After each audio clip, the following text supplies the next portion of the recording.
di tahun pelajaran 2022-2023 untuk mata pelajaran IPA. Nah, mengawali pelajaran kita di hari ini, Ibu meminta salah seorang dari kalian maju ke depan untuk memimpin kita bersama dalam doa. Siapa yang mau memimpin doa? Oke, silakan.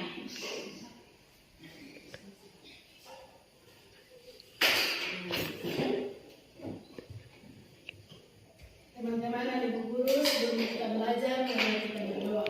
Berdoa menurut agama dan kepercayaan kita masing-masing. Berdoa mulai. Berdoa selesai. Oke, silakan. Mengawali pertemuan kita, ada beberapa hal yang perlu Ibu sampaikan. Salah satunya adalah di hari ini kita akan sama-sama membuat kesepakatan atau keyakinan kelas yang bertujuan untuk mengatur, mengarahkan kita ya selama proses belajar mengajar selama 1 semester ke depan.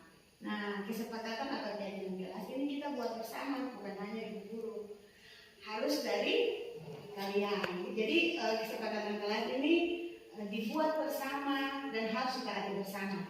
Jadi bukan hanya dari ibu guru, tetapi juga dari kalian. Bisa paham ya? Bisa, Ibu. Ibu guru mau bagi kertas ini, jadi nanti kalian menuliskan di kertas post-it ini ya, kira-kira kelas impian seperti apa yang kalian inginkan. Nah, misalnya, oh saya ingin suasana belajar yang aman, yang nyaman. Saya tidak ingin diganggu teman, ya seperti itu. Nanti coba bayangkan kelas impian seperti apa yang anak-anak inginkan, lalu ditulis di sini. Nanti setelah itu ya kita akan sepakati bersama. Kita akan sepakati bersama kira-kira keyakinan kelas kita apa yang akan mengatur proses belajar mengajar kita selama 1 semester ke depan. Nah, karena ini kita yang buat, jadi diharapkan semuanya apa? Berpartisipasi. Terus di bagian belakang ya, jangan yang ada ini yang di sini. Oke. Tulis di bagian sini ya, supaya nanti yang ini dijalankan. Oke. Silahkan menulis. Ditulis.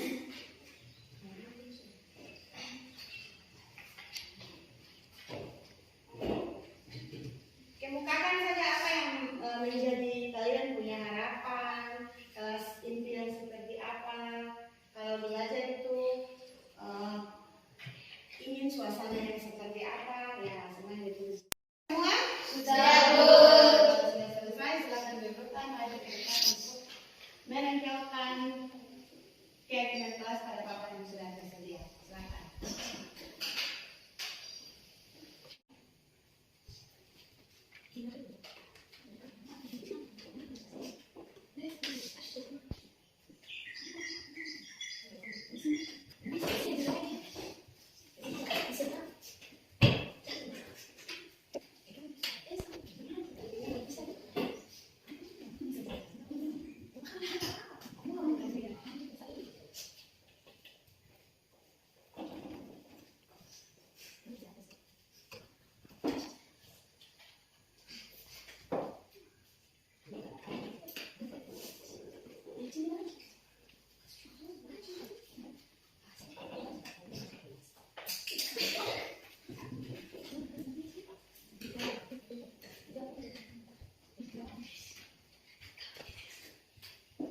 Anak-anak, terima kasih. Di sini sudah banyak sekali ya sudah banyak sekali apa yang kalian tuliskan, kelas impian seperti apa yang kalian mau. Mungkin ibu guru akan membacakan satu persatu ya. Dimulai dari yang pertama, Catherine. Nah, Catherine inginkan kelas yang bersih, nyaman. Kalau bisa, kalau tidak mengerti materi yang disampaikan ibu guru, Catherine bisa bertanya. Kemudian ada lagi dari Febiola. Febiola ingin kelas yang siswa yang sopan pada guru, kelas yang nyaman bersih, selalu kerjasama, kemudian teman dalam kelompok harus kompak, kemudian meminta izin kalau keluar. impian saya adalah saya tidak mau diganggu saat belajar.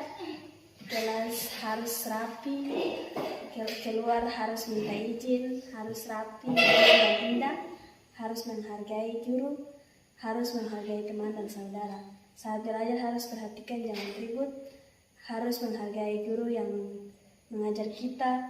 Inilah kelas impian saya. Terima kasih. Impian saya adalah saya ingin kelas yang bersih dan nyaman, dan kalau tidak mengerti materi yang diberikan oleh guru, saya bisa bertanya. Itu kelas impian saya. Impian saya kelas harus bersih dan rapi. Mau keluar kelas harus minta izin kepada guru. Berdiskusi harus bekerja sama dengan teman.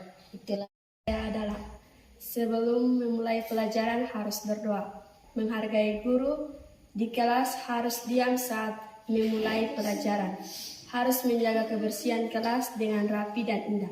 Sebelum ke sekolah menyampaikan salam kepada kedua orang tua. Sekian dan terima kasih.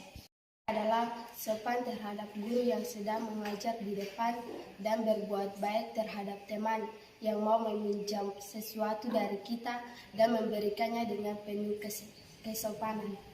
Kalau keluar kelas harus meminta izin dan juga sesama teman tidak boleh membuli. Tugas diberikan oleh guru harus mengerjakan dengan tepat waktu. Harus disiplin, jujur, bertanggung jawab. Teman berpendapat, saya harus menghargai. saya mengganggu teman pada saat proses pembelajaran. Tepat waktu. Berpakaian rapi sesuai dengan aturan sekolah. Guru dan teman.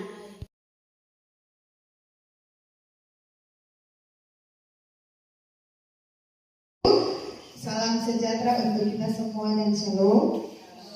Nah, ini senang rasanya saya bisa hadir di sini membersamai Bapak Ibu dalam menyampaikan atau melakukan diseminasi terhadap Bapak Ibu dalam materi disiplin budaya positif. Nah, sekolah ini diibaratkan sebagai kebun atau ladang dan kita sebagai guru adalah petani.